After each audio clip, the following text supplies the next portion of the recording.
কারা কারা সিএসি কোন জায়গায় করতে চায়, যদি আপনারা যেমন এখানে ধুমা থেকে এসছেন, আর এখানে যেটা আরেকজন আছেন যেটা বস্তি উন্নয়ন কমিটি হচ্ছে তপন সাহা, তার নেতৃত্বে এখানে অনেকেই লেখছে, ম্যাক্সিমাম লোক বসে আছে।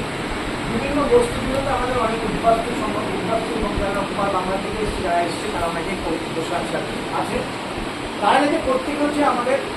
সিএর সঙ্গে যুক্ত হতে পারে, এবং এখানে হচ্ছে বস্তি উন্নয়ন কমিটির প্রত্যেকটা লোকেরকে এই ব্যাপারে বিশেষভাবে দায়িত্ব দিতে হবে। আমরা চাইবো এখানে এটাই যে উত্তর 24 পরগনা তো অবশ্যই, সঙ্গে সঙ্গে হচ্ছে দক্ষিণ 24 পরগনাতেও যদি আপনারা বিভিন্ন বস্তি এলাকায় বা যারা নাকি সিএর সঙ্গে যুক্ত হতে চায় বা সিএ আবেদন করতে চায়, তারা যদি চায় আমরা ওখানে গিয়ে সিএর সচেতন শুরু করবো, এবং আমরা যত রকমভাবে আইনিগত পদক্ষেপ রাখি এবং যত কম পয়সায় করা যায় সেই ব্যাপারটা শুভঙ্কর আমাদের আছে, মার্শাল করবে, ও এই ব্যাপারে সমস্ত রকম সহযোগিতা করবে। হ্যাঁ, আর যারা যারা হচ্ছে বাংলাদেশ থেকে কোনো রকম ডকুমেন্টস আনতে পারছে না, যে ওখানে যারা হচ্ছে হিন্দু ছিল তার নিয়ে আনতে পারছে না, তার ডকুমেন্টস আনতে পারছে না, তার জন্য যে সার্টিফিকেট সেটা আমরা হিন্দু ভূমি থেকে দেব,